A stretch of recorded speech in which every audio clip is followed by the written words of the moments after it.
This house is for me and my parents. Write up the divorce papers and get out. My husband, Leon, who has been treating me like a maid and always favoring his parents, is again saying whatever he pleases. I've been patient so far to avoid upsetting my parents, who were so happy about our marriage, but if he is going to behave like this in front of them, it suits me fine. All right, I'll do as you say. I left the room, taking my distraught parents with me. When will he realize his numerous misunderstandings? I'm looking forward to it. My name is Jessica, 29 years old. I was born when both of my parents were 40 years old.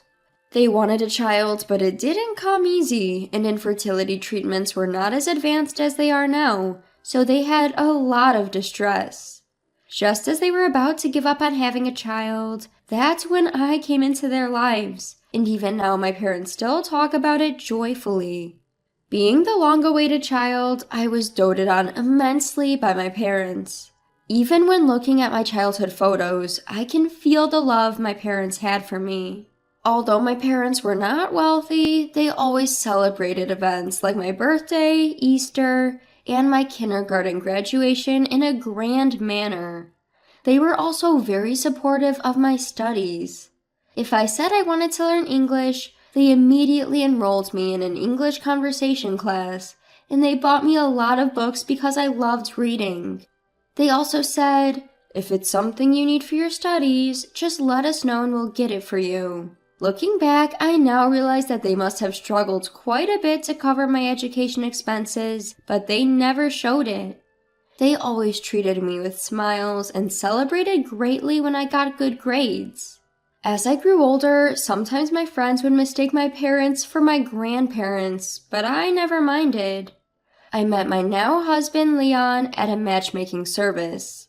Leon, like me, was an only child with elderly parents, and our circumstances were similar. We had the same hobbies, and our conversations were lively. We dated smoothly and decided to get married.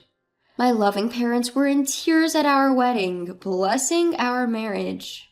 At first, I was working after our marriage, but Leon proposed. We both have elderly parents. Of course, we don't feel dissatisfied about it, but wouldn't it be nice if they were younger? It's tough to raise a child in old age. We want to have children sooner, so can you quit your job and focus on raising a child? I loved my job, but what Leon said made sense. I remembered my mother telling me that her night shift job and the stress from it, as well as not being able to get the timing right for conception, might have been reasons why they had difficulty having me. I thought it might be a good idea to quit my job and focus on creating a conducive environment for having a baby.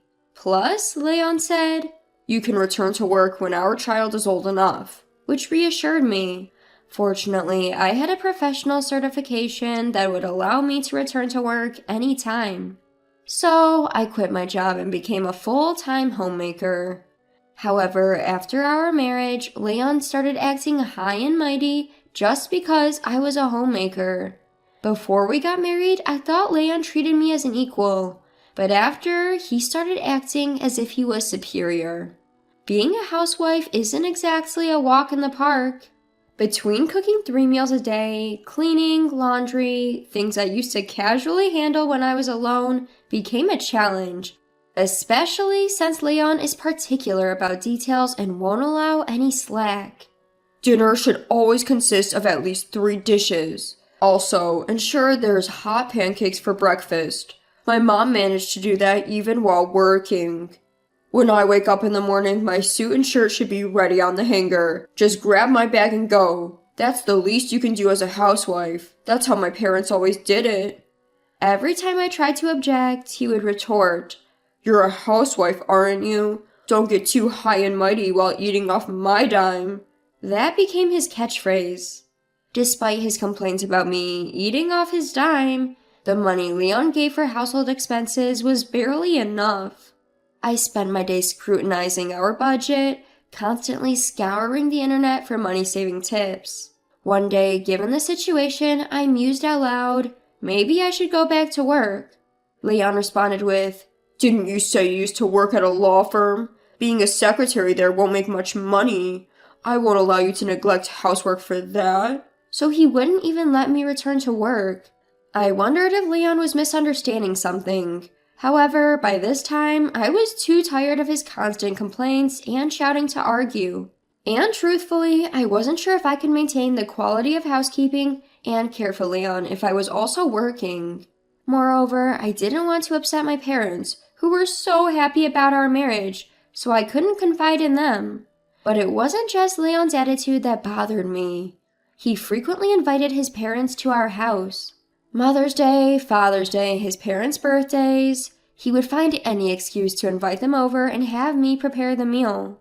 On these occasions, Leon would give me extra money, instructing me to buy some good fish or make a steak from premium beef. Every time we hosted his parents, Leon would give them gifts. His parents would eat and drink to their heart's content, treating our house as if it was their own, without thanking me, and then they'd leave. Once, I asked Leon, I think it's great that you honor your parents, and I don't oppose it, but can we also invite my parents occasionally? Leon immediately turned sour and snapped. Why would we do that? Understand this. I'm the one paying for the meals and gifts. Why should I spend money on your parents who aren't even blood related to me? He dismissed the suggestion. Resigned, I started secretly using my savings from before I was married to buy presents for my parents. Then one day, my parents contacted me looking troubled. They told me there was a fire in the apartment next to their house, and part of their home was burned down. Thankfully, they were unharmed, but the house required major repairs. They were temporarily living in a makeshift house. I decided to visit my parents. Even though they were going through a tough time, they welcomed me warmly. When my father gently asked, "Is your marriage going well?" a twinge of sadness hit me as I replied, "Yes, we're getting along all right." When I inquired about their future plans, he explained that their partially burned down house had been standing since my great-grandfather's era and was incredibly old to begin with, so they were thinking about letting it go. They were considering moving into a rental apartment going forward. My mother sighed. Even though it's an old house, it's filled with memories of Jessica, so it's sad to let it go. At that moment, I made up my mind. I decided to discuss this with Leon when I got home. Do you remember I mentioned that my parents' house was caught in a fire and burned down? Given their age, I was thinking of buying them a new house, maybe one equipped with accessibility features. Leon curtly retorted, Huh? Where's the money coming from? I'm not putting in a dime. Just as I'd expected, I replied, I'm not planning on building a mansion, so it won't be a burden on you. I intend to use my savings from my single days. Leon pondered for a bit, then casually responded, Guess even a law firm clerk can save that much. Well, if you're not using my money, then it's fine. So I decided to give my parents a house. I felt it was high time I paid back their kindness. Several months later, Leon, I'm helping my parents move tomorrow, I told him. Leon replied, All right, I got it. But don't neglect your house chores. Then retreated to the bedroom. The next day, I went to help my parents move. Unbeknownst to me, a group of individuals had begun tailing me at that point. We carried my parents' belongings into the house, and we were relaxing in the living room. We were all filled with joy at being together as a family after so long. But then Leon and my in-laws suddenly barged in. While we stared in bewilderment, Leon declared, From today, this is my house. I was taken aback by Leon's sudden appearance. Why are you here? When I asked this, he haughtily replied, I heard you were moving today, so I followed you. When I responded, What? My house? What are you talking about? I don't understand. Leon stated, I've been supporting you all this while. Just marrying someone as clueless as you is something you should be grateful for. My parents have always eaten your terrible cooking with patience. Now it's your turn to return the favor. What a repulsive man. As I stared at him in silence, Leon continued. I've canceled the lease on our apartment. Take your stuff and get out. At that moment, my confused father started to say, Leon, this house. but I stopped him from speaking. Strangely calm, a plan was taking shape in my mind. Instead of my father, I said, "This house is our home, my parents and me. What are you talking about?" When I relayed that, Leon replied laughing, "Don't you understand English? I'm saying the house you bought was my house all along. This is now my parents' house and mine. Oh, I also left divorce papers at home. You be sure to submit them." Ignoring my parents' attempts to speak, I told him, "All right, I will follow your instructions." Then I asked the movers to reload the truck we had just unloaded, instructing them on what to do. As this happened, another truck arrived, carrying Leon's and his parents' belongings. I reassured my unsettled parents by saying, "I will explain everything later. Just follow my instructions for now." We then left the house together. During our ride, I explained to my parents what was going on. "Listen, I've kept quiet about this until now." Once they heard everything, they understood and praised my actions. It reminded me of the joy I felt as a child when I was praised by my parents.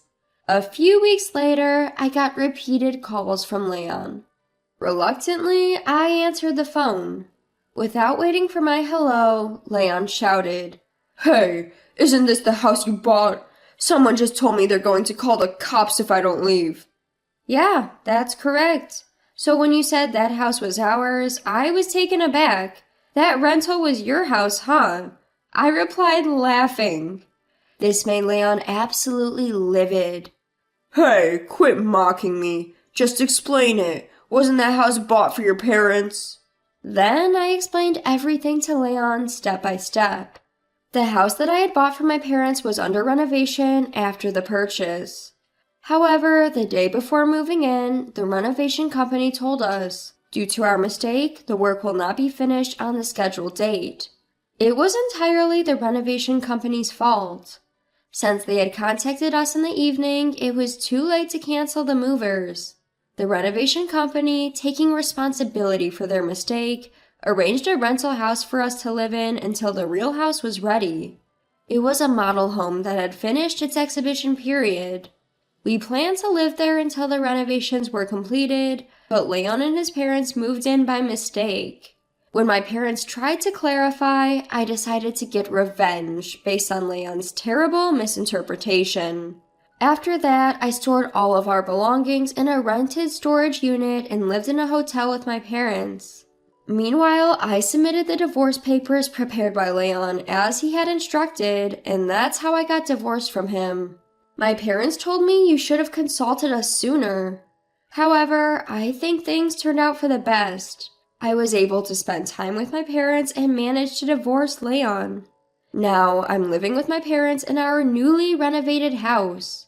I've deliberately not shared our new address with Leon, so he has no idea where we live. Leon once asked me, "But how are you going to support yourself without me? You were just a stay-at-home wife, right?" With a sigh, I answered, "You know, I didn't expect you to be under this misconception for so long, but my profession is a lawyer, you know?" "Huh?" Leon seemed shocked and responded with a confused reply. When I first met Leon at a matchmaking service, he asked me what I did for a living. I told him that I worked at a law firm. He assumed I was a secretary. I let him believe that because when I'd previously mentioned being a lawyer, people often remarked how stuffy it sounded or how they didn't like being corrected based on the law. I hadn't imagined he'd continue to mistake me for a secretary after that. It showed how little interest he really had in me. I guess Leon wanted a housewife more than a partner. I think the reason he asked me to be a stay-at-home wife was just that. I bought the house with the savings I had from my time as a single lawyer. "If you explain that, well, we're married, so I should have a claim to the property." I responded, "The savings I had before marriage are mine, and they're not subject to property division. If you have a problem with that, we can go to court, but I'll win, of course." Hearing this, Leon fell silent on the other end of the phone. I ignored such remarks from Leon, saying, "Well then, goodbye. Be nice to your beloved parents." And with that, I hung up the phone. I heard about what happened next through a fellow attorney who used to be my colleague. Leon kept contacting me, unable to accept the situation, so I reluctantly decided to communicate with him through my attorney. Leon was insisting on me returning the money we had spent during our married life. However, after discussions through the lawyer, he understood that it was not feasible and seemed quite disappointed. That's expected. After all, I became a stay-at-home wife because Leon asked me to, and it's a husband's duty to provide for his family. I did everything that I should have as a homemaker, and I didn't fall short. Leon had terminated our apartment lease himself, leaving him with no place to stay. Currently, he has moved back into the small condo where his parents lived, and the three of them are living there, uncomfortably crammed into the small space. Leon had virtually no savings. He had a low salary, and yet, he made me stay at home, only gave me the bare minimum for living expenses, and spent the rest of the money on his hobbies and gifts for his parents. Despite this, Leon was starting to desire a larger house. He seemed to have come up with this plan when I mentioned to my parents that I wanted to buy a house. Needless to say, it failed spectacularly. Even if it weren't a temporary home, assuming that we would leave quietly is just stupid. It's pathetic to realize how naive my ex-husband was. Leon is now tired of caring for his parents in the cramped condo, and he has been pressing for reconciliation many times, now that he knows I'm a lawyer. Of course I've been ignoring him. I'm currently enjoying my time in my new house with my parents. At the moment, I'm not particularly keen on getting married again. However, a fellow attorney who I worked with during my divorce from Leon has been showing some interest. I am considering being a bit more positive about it, perhaps to give my beloved parents the joy of seeing their grandkids sooner.